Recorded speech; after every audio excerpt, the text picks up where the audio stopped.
এতেকাফ ভেঙে যায় এতেকাফ করার পর কেউ যদি মসজিদ থেকে শরিয়া গ্রাহ্য ওযর ছাড়া বের হয়ে যায়। এতেকাফ করতে আসছেন, এতেকাফ করতে আসার পরে আপনি বাহিরে চলে গেছেন, একটু মার্কেটিং করা দরকার ঈদ সামনে, তাহলে আপনার এতেকাফ ভেঙে যাবে। শরিয়া গ্রাহ্য ওযর কি? আপনি ওয়াশরুমে যাওয়া লাগছে, এই জন্য আপনি যেতে পারেন। আর ওয়াশরুমে যেও আপনি আড্ডাবাজি করতে পারেন না। ওয়াশরুমে গেলেন, যে সেখানে আপনার দোস্তের সাথে দেখা, আরে দোস্ত কিরে কি অবস্থা, আপনি এতেকাফে আছেন, এটা আপনি করতে পারেন না। দ্রুততার সাথে ওয়াশরুমের কাজ সেরে চলে আসবেন। এর বাইরে মসজিদে যাওয়ার আমাদের নেসেসারি একেবারে খুব না হলে নয় এরকম আমাদের ইম্পর্টেন্ট নিড বা প্রয়োজন আর কি আছে? খাওয়া দাওয়া আছে। খাওয়া দাওয়া আজকের যুগে বিশেষ করে এমন জায়গা খুব কম আছে যেখানে খাবার মসজিদে দিয়ে যাওয়ার মতো ব্যবস্থা একেবারে নাই। বাসা বাড়িতে লোকজন আছে, কেউ না কেউ খাবার দিয়ে যেতে পারে, কাউকে রিকোয়েস্ট করলেও কেউ দিয়ে যেতে পারে। অতএব এরকম ব্যবস্থা যদি থাকে তাহলে খাবারের জন্য বাইরে যাওয়া জায়েজ নাই। হ্যাঁ, কারণ যদি এরকম হয় অবস্থা যে তার খাবারের জন্য কেউ খাবার এনে দেওয়ার মতো নাই, তাহলে এরকম নিরুপায় যদি কেউ সত্যিই হয়, এরকম কোনো মসজিদ থাকে যে আশপাশে কোনো মানুষজন নাই, অনেক দূরে তার বাসা, বাসা থেকে খানা আনার মতো কোনো মানুষ নাই, তাহলে তিনি খাবারের জন্য যেতে পারবেন, খেয়ে আবার চলে আসবেন। খাইতে গিয়ে আমার বাসায় আরেকটা খাজুরি আলাপ করতে পারবেন, একবেলাকে আরেকবেলা খাবার সাথে নিয়ে আসলেন, এইভাবে। না হলে নয়, এরকম নিড থাকলে শুধু বাইরে হতে পারবেন। এছাড়া যদি তিনি বাইর হন তাহলে তার এতেকাফ ভেঙে যাবে। আর এমনিতে কিছু কাজ আছে যেগুলোর কারণে এতেকাফ ভাঙবে না, কিন্তু এতেকাফের কোয়ালিটি কমে যাবে, এতেকাফের গুণগত মান নিচে নেমে যাবে। সেগুলো কি? সেগুলো হলো এতেকাফে বসে আপনি শুধু ঘুমায় কাটালেন, 355 দিন অনেক কাজ কাম, অনেক ব্যস্ততা, ঠিক মতো ঘুমাইতে পারেন না। এই 10 দিন সুযোগ পাইছেন যে আলহামদুলিল্লাহ ডিস্টার্ব করার কেউ নাই, বাচ্চা নাই, বউ নাই, কেউ নাই, ঝামেলা নাই, ক্লায়েন্ট নাই, একটু মন মতো ঘুমাইলাম, তাহলে এতেকাফটা অর্থহীন হবে, এতেকাফটা ঘুমের জন্য না। আবার আপনি এমন করলেন যে অন্য সময় বন্ধু বান্ধবের সাথে এত আড্ডা মারার সুযোগ পান না, 2-4 দোস্ত মিলে একসাথে কোন এক মসজিদে এতেকাফে বসলেন, এবার একেবারে চুটিয়ে আড্ডা মারলেন, এগুলো এতেকাফের কোয়ালিটিকে নষ্ট করে দিবে। আর যদি আপনি ভারসাম্যের সাথে একান্ত প্রয়োজনীয় আলাপ করলেন আর বাকি সময় বাদ মগ্ন থাকলেন, সেটা অর্থ এতেকাফ হবে। আল্লাহ আমাদেরকে ভালো করে এতেকাফ করার তৌফিক নসিব করুন। এতেকাফের ক্ষেত্রে আমাদের মধ্যে যে ভুল ধারণা আছে সেটা দূর করতে হবে, প্রান্তিকতা যেটা আছে সেটা দূর করতে হবে। আমি আমার ছাত্র জীবনে একবার এতেকাফে বসছিলাম, মনে আছে, বহু বছর আগে। তো যেখানে এতেকাফে বসেছি, আমার সাথে এক বৃদ্ধ মানুষ বসছিলেন এতেকাফে। তো শীতের সময় ছিল, তখন রমজান, অনেক শীত, মসজিদে একটু ঠান্ডা বেশি। আমি হঠাৎ করে দেখি যে মুরব্বী নাই।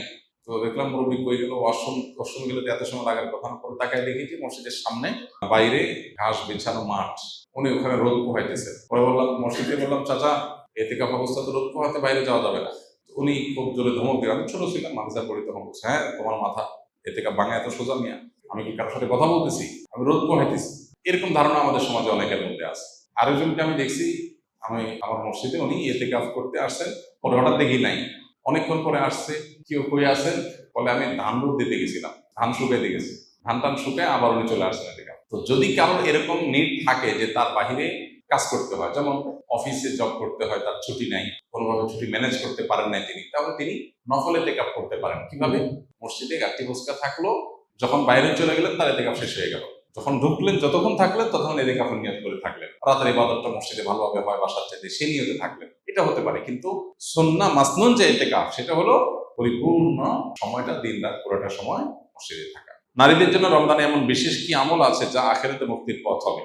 রমজান মাসে আমাদের জন্য, সবার জন্য যে কমন আমল আছে, সকল গুনাহ থেকে বেঁচে থাকা, চোখের গুনাহ, কানের গুনাহ, মনের গুনাহ, এগুলো থেকে বেঁচে থাকা, এটা নারী পুরুষ সকলের জন্য প্রযোজ্য। এটা রমজানের সবচেয়ে গুরুত্বের সাথে আমাদের করা উচিত। তাকওয়া চর্চা মাকসাদই হলো এটা। এর পাশাপাশি কোরআনে কারীমের তেলাওয়াতে বেশি মনোযোগ দেওয়া দরকার। মা বোনরা বাসা বাড়ির কাজের জন্য তারা অনেক সময় ধরে কাজে ব্যস্ত থাকতে হয়, সেজন্য তারা কাজের ফাঁকে ফাঁকে জিকির, আজকার, তাসবিহ, দুরূদ, আল্লাহ স্মরণ, এই জিনিসগুলো তারা বেশি বেশি করে করতে পারে। এবং যত ব্যস্ততায় থাকুক না কেন, ইফতারের বেশ কয়েক মিনিট আগে সব কাজ বন্ধ করে দোয়ায় মনোনিবেশ করা, সাহারির সময় থালা বাসন নিয়ে ব্যস্ত না হয়ে কিছু সময় দোয়ায় মনোযোগ দেওয়া, আমলে মনোযোগ দেওয়া দরকার। বাকি সময়গুলোতে কাজ করলেও আল্লাহ জিকির স্মরণ থাকলে আল্লাহ তাআলা ইনশাআল্লাহ পূর্ণ আজর দিবেন। তাছাড়া তারা অন্যদের ইফতারের ব্যবস্থা করতেছেন, সেজন্য বিপুল পরিমাণ সওয়াব মা বোনরা অর্জন করতে পারেন যদি নিয়ত করেন, আশা করেন আল্লাহর কাছে, ইহতিসাবুল আজর করেন যে আল্লাহ, আমি ফ্যামিলির সবার ইফতারের ব্যবস্থা করছি, যে ব্যক্তি রোজাদারকে ইফতার করা, সে তার পরিমাণ সওয়াব পায়, আপনি আমাকে সওয়াব দিয়ে, সে আশা যদি থাকে, আশা করে যে তিনি সে আজও আল্লাহর কাছ থেকে পেয়ে যাবে। রোজা রেখে কোন আমলগুলো করলে সওয়াব সবচেয়ে বেশি? রোজা রেখে সবচেয়ে গুরুত্বের সাথে যে বিষয়টা খেয়াল করা দরকার সেটা হলো সকল প্রকার গুনাহ থেকে বেঁচে থাকা। আমি রোজা আছি, আমি গীবত করবো না, আমি রোজা আছি ঝগড়া করবো না, আমি রোজা আছি গালমন্দ করবো না, আমি রোজা আছি মিথ্যা কথা বলবো না, আমি রোজা আছি হারাম কোনো জিনিস ফেসবুকে, ইউটিউবে, মোবাইলের বাইরে, অফলাইনে, অনলাইনে কোনোভাবে দেখবো না। এই জিনিসটা হলো রোজার মধ্যে সবচেয়ে গুরুত্বের সাথে আমাদের করা দরকার। আমরা বেশিরভাগ মানুষ নফল আমল করি, ফরজের খবর নেই। আমরা কোরআন তেলাওয়াত করি, আমরা ওয়াজ শুনি, আমরা জিকির আজকার করি, কিন্তু আমি মোবাইলে হারাম জিনিস দেখি, ভিডিও দেখি, মিউজিক শুনি, ইচ্ছায় অনিচ্ছায় আমার জ্ঞাতসারে গুনাহ করি, তাহলে আমার রোজার পুরো ফজিলতটা নষ্ট হয়ে যায়। নবী সাল্লাল্লাহু আলাইহি ওয়াসাল্লাম বলেছেন, রুব্বা সাইমিন লাইসা লাহু মিন সিয়ামিহি ইল্লাল জু, বহু রোজাদার আছে রোজা থেকে উপোস থাকা ছাড়া তার কোনো উপকার হয় না। সেজন্য এই জিনিসটা খেয়াল করা দরকার। আর এর পাশাপাশি নফল আমলের ভিতরে সবচেয়ে বেশি করণীয় কোনটা, যদি সেটা বলেন তাহলে বলবো রমজান মাসে কোরআনে কারীমের প্রতি আমাদের বিশেষ গুরুত্ব থাকা উচিত। এর বাইরে দোয়াটা বেশি বেশি পরিমাণে করা দরকার আমাদের। পরিবারের যাদের অসুস্থ, এমন অসুস্থতা যে তাকে আপনি টেক কেয়ার না করলে আর টেক কেয়ার করার মতো নাই, এবং সে অসুস্থ অবস্থায় কষ্ট পাবে, তাহলে সেক্ষেত্রে আপনি তাকে টেক কেয়ার করবেন।